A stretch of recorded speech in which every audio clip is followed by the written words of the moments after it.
Alright, so this is how to beat the Monarchs. Just some cards that either you already are playing or have access to that you can just easily play. There are plenty of cards that could be used against Monarchs. Pulling a rug, you know, is a card I could think of. But it's pretty much specifically for tribute summoning. You don't want to. I prefer cards that have general purpose. It could be main deck for all different types of reasons, not just for the Monarchs or just for the tribute summoning of a monster. So stuff like Master Restrict, Fog King, and even Zombie World can be used generically to deal with the Monarchs. You know, to deal with the tributing aspect. If they can't tribute, they can't bring out the big monsters. So they're stuck with their little monsters, and they're trying to defend themselves with that. And of course, you can take advantage of that by having like Crimson Blader, just to increase the likelihood of them not being able to do much of anything, because they won't be able to normal or special, level 5 or higher. So even if they had a way to special, they won't be able to.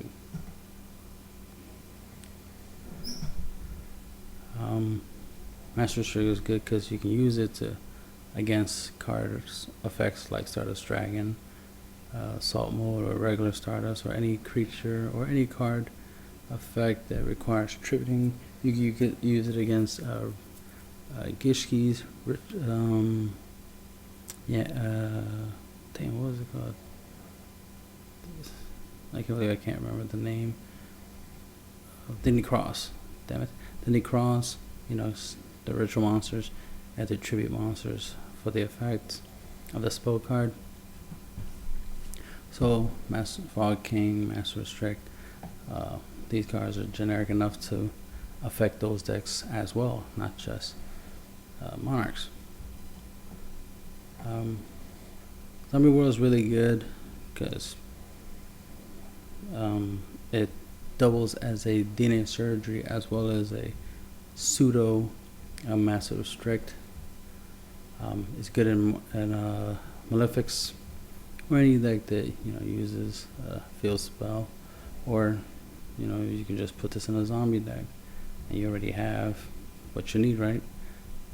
This ability of turning monsters on the field and in the graveyard into zombies is useful because a lot of decks out there do rely on creature types to get certain effects off, to do certain things, to be able to exceed into certain things or synchro to certain things. So you can use this against those types of decks. You can use this against decks that need dragons for power up or for whatever reason, and you can use Zombie World to go up against that. But the main part of this, the effect of this card you're going to use, would be neither player can tribute summon monsters except for zombie type monsters. Interesting enough, Monarchs have their own zombie, Erebus, the Netherworld Monarch. So that's one Monarch they can still tribute for, and it's has a decent enough effect that can be used to get rid of like Zombie World, for example, or mainly Zombie World in that regards. But I mean, they gotta get them, and they have to have monsters on the field, and they gotta do a lot to get it to work out. If you're playing your cards right, you're making it hard for your opponent to tribute summon.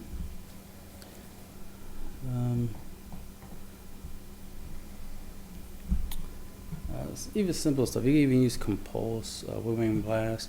You can use general purpose cards, Torrential Tribute, Bottomless. You can use even Warning.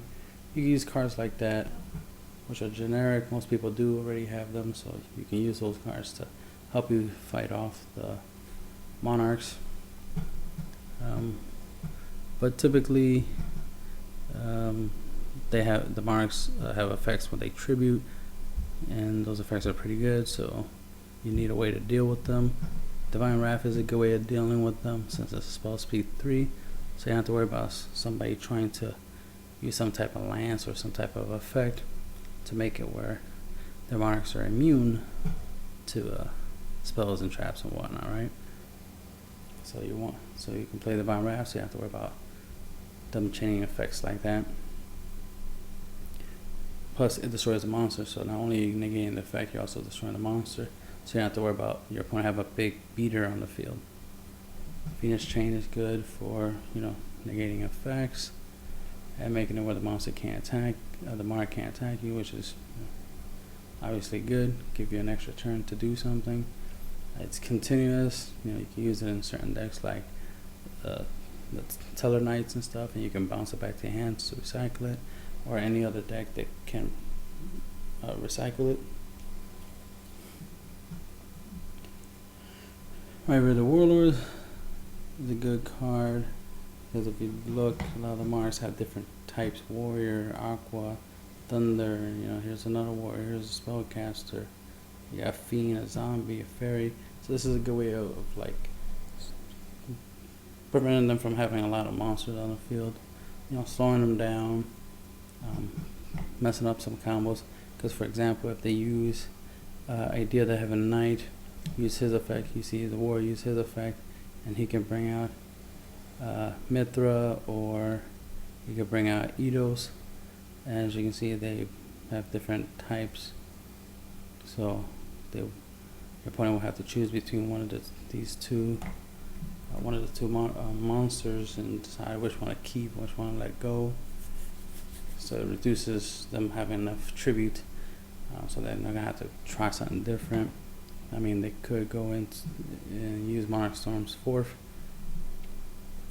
to help them deal with that situation, but you can do something as simple as a compulse or something and make it even harder for them, right? MST is mainly to deal with some continuous cards that they have, like the original Monarch or the escalation of the Monarchs, the first Monarch, ambush of the Monarchs, which will negate your effects. You don't want that, so you want to get rid of that, along with any other of their continuous cards. They have a field spell, which will prevent you from special summons, so you might want to get rid of that as soon as possible. And then you can obviously use monsters effects, like Stardust Assault mode, since he can negate a monster's effect. Not just effects that destroy, like the way regular Stardust Assault mode can actually stop the effect, period, any effect. So you can stop effects like, from Caius to Mega Mark, which doesn't destroy, it banishes, but you can negate that and destroy it. So it's like a constant Divine Wrath. You can use other monsters similar to it, Landois, you can use Doka, you can use Lagia that will, it's like has the ability to basically warning the Monarchs. You can just stop their summoning. So if you can make it where your opponent can't summon the Monarchs can't really hurt you, right? Effect Veiler won't destroy the Monarch, it will just negate the effect of the Monarch, but at least if you have back row, like a Mirror Force or something, Effect Veilering a Caius, for example, so that way Caius, the Mega Mark, can't banish your Mirror Force. That way when they do attack, hey, you can still play Mirror Force. Basic stuff like that. Crimson Blader, if you can get them on the field, you're killing off your opponent's little Monarchs, little vassals, and knights. Picking them off one by one, you can slow down your opponent from being able to normal or special any level 5 or higher monster. Cyber Dragon Infinity, it's like a, just another Stardust Dragon Assault mode type monster. It can negate once per turn spell, trap, or monster effect by detaching material. This can be made in Cyber Dragon decks, as well as it can be made in decks that can create Telemios, what is it? Telemios. So you can use that combo and bring out Nova. In case you don't know what Nova looks like, but you should.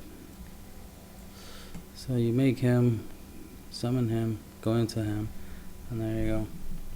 And since all three of these could easily be splashed into an extra deck, you can easily have access to a Stardust Dragon Assault mode, you know, type of monster effect. And it'll give you some control over what your opponent can and cannot do, along with your, you know, whatever back row you're playing. And, you know, these are just some generic main deck ideas that you can use against the Monarchs to beat them. And this is how you beat the Monarchs. This is the end of the video.